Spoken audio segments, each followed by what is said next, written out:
compensate black Americans for the trillions of dollars of land that we lost. And let me be very clear. People say, well, they got to prove their own land. No, they don't. Give me the money.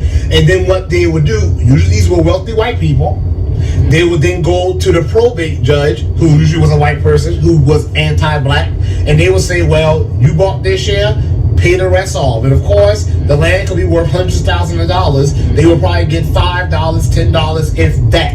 So, and they would then force the black families off their property. That happened until 2010, 11 in South Carolina. So Nikki Haley, believe it or not, signed the law called the Uniform and Partition Acts, where she pretty much put an end to partition sales. I'm not praising Nikki Haley, and so it should have been done a long time ago. But okay, so that stopped the partition sales. It has not stopped, though, the thing that has happened in Hilton Head Island in Charleston, South Carolina, where they build these luxurious resorts and these big businesses come to these areas, and the tax rate shoots up. These are very impoverished black people. The average net worth of the average black household is just $23,000, $24,000. Allendale is one of the poorest places in the United States of America.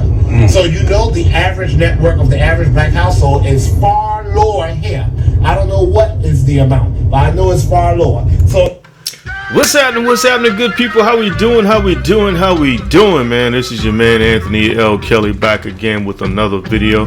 But you can call me by my initials, ALK, sort of like MLK. And I'm back on this video again. This is Marcel Dixon, man. Salute to Marcel, my fellow South Carolinian.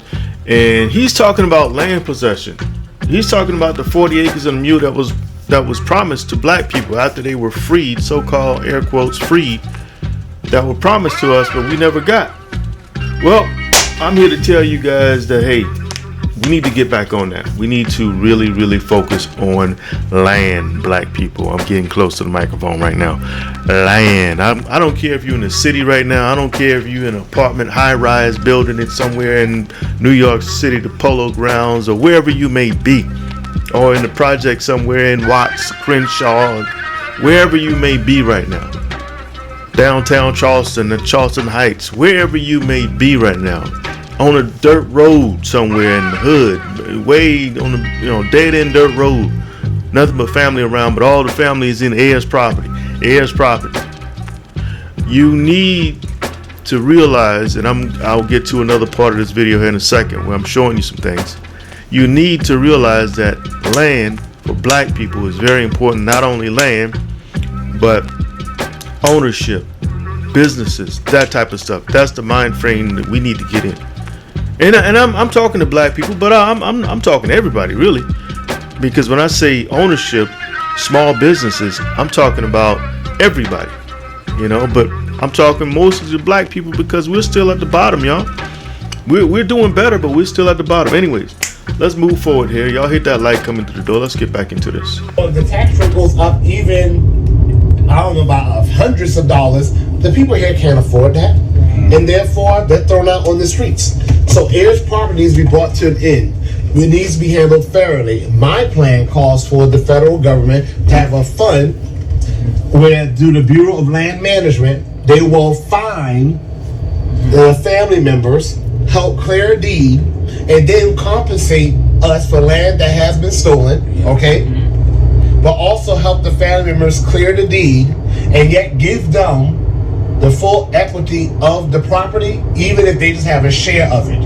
So we need to stop the land theft that's happening now, but we also need to compensate black Americans for the trillions of dollars of land that we lost. And then so when he says stop the land theft that's occurring now, he's talking about heirs property. He's talking about people coming in, developers coming in, especially here in South Carolina on the coast, where back in the day nobody wanted, white people, rich white people did not want coastal land. They didn't want to be on the water because it wasn't viable land back then. Now waterfront property is the highest land you can get. So he's talking about that.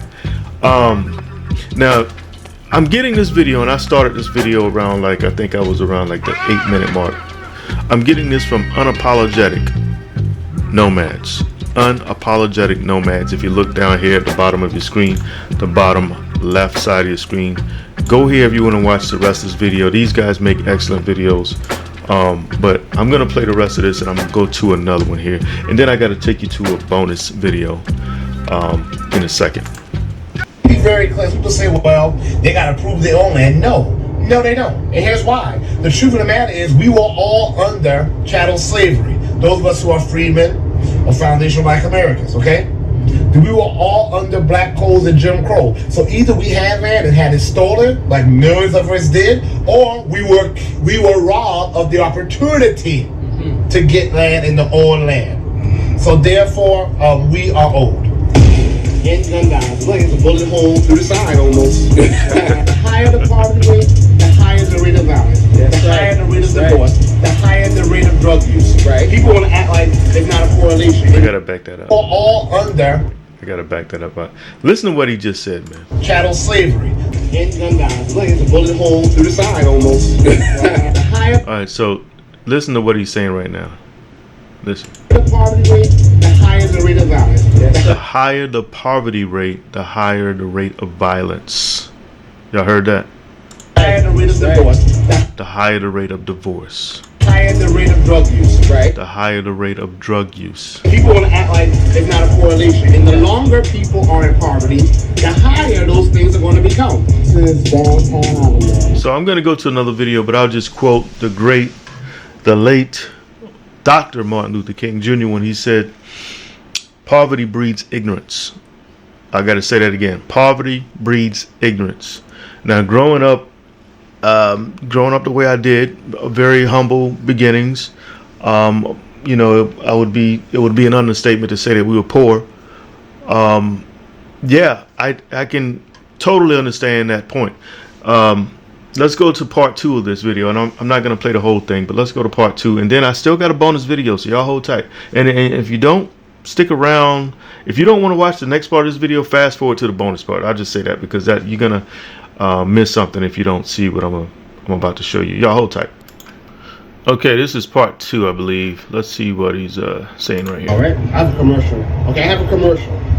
One of the questions I get asked the most, living in Richmond, South Carolina, County, if you ain't left here yet, and I say to them, no, I don't want to leave here. I don't want us leaving here. I want to do things to bring us back to here and to keep people here. We should not be abandoning areas like Allendale. We should. All right, y'all. Sometimes when people are spitting jewels to you and you don't get them the first time, so my job is to reiterate some of the things. Listen, I'm gonna bring this back to what he said right there in the beginning. Now, listen to what he's saying, and he's talking about small towns in the South: Georgia, South Carolina, North Carolina, Florida, Alabama, Mississippi, Texas, Oklahoma. You know, the southern towns. The southern towns that are like abandoned towns that used to be thriving towns. Let's get back to what he was saying. All right, I have a commercial. Okay, I have a commercial. One of the questions I get asked the most, living in Richmond, South Carolina, County, if you ain't left here yet, and I say to them, no, I don't want to leave here. I don't want us leaving here. I want to do things to bring us back to here and to keep people here.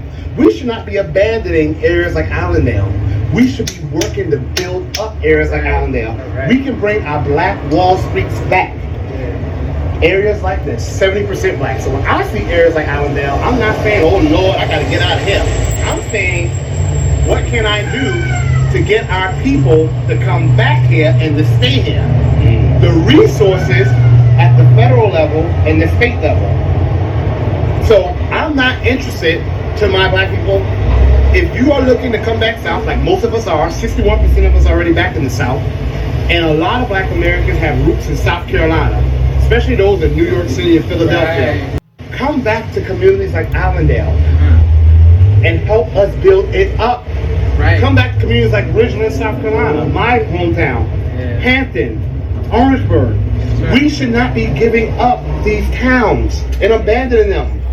Let's bring the opportunities we want here. Because the moment we leave, the illegal immigrants are going to come and buy up everything. These big corporations are going to buy up everything. And we won't have even a blade of grass to call our own. Not on my watch.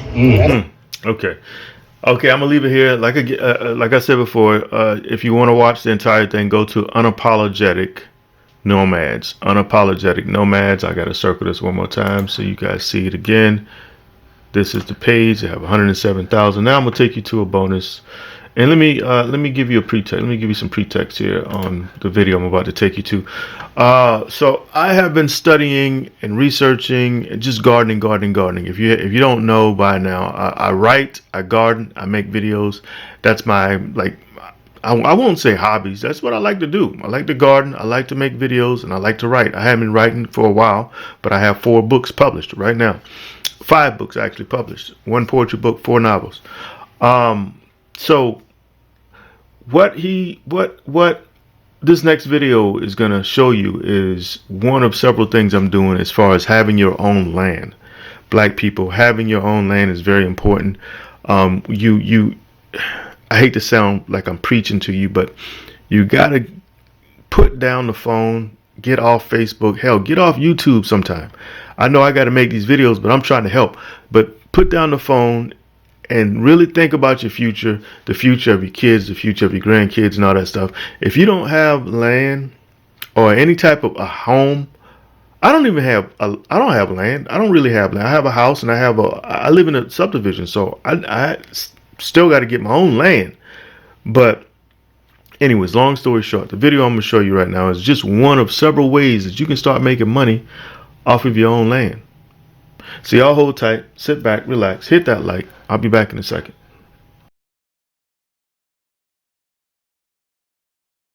Okay, so basically what you're seeing here is me and my brother are making compost out of leaves from the trees. Yes, if you have land, you have trees, you have leaves. We're making compost and we're using red wiggler worms to break that compost down. It's something called vermicompost. If you don't know what vermicompost is, you may need to do your research. If you don't know what compost is, you need to do your research. This is where everything is going. Okay, so I am so sorry about that. When you spitting jewels, the phone rings a lot sometimes. But anyways, so I was talking about compost and making compost from your own land, leaves, red wiggler worms, and we'll get to that part of the video here. That's what I'm doing right now. I'm just loading up the wheelbarrow with leaves. My brother's on the camera. And but if you got your own land, man, this is only one of 1,000. This is one of 8,000 ways you can make money off of your land. You just have to be willing to do it. Anyway. Yep. Making the compost. If you got trees, you got money. If you got a yard, you got money. Oh yeah. That's why we was, so upset when we didn't get our 40 acres of the mule. Ready to dump it. Yeah.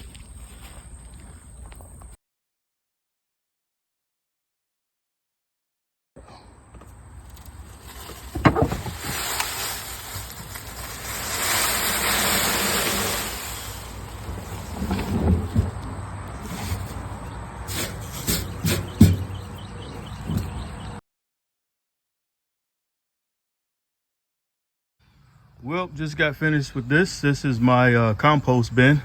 Well, me and my brother Rodnick, he's on vacation right now. But we started doing this yesterday. We put the poles in the ground yesterday. My youngest son, and my youngest brother Rodnick. And this is a pile of London plane. This tree, that big tree over here above the house, that's called a London plane. It's a hybrid of a maple and some other tree, I forget.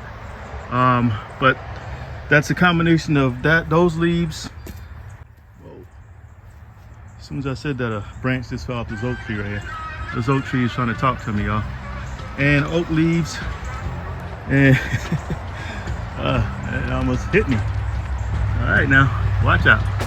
But this is this is gonna be a pile of vermicompost.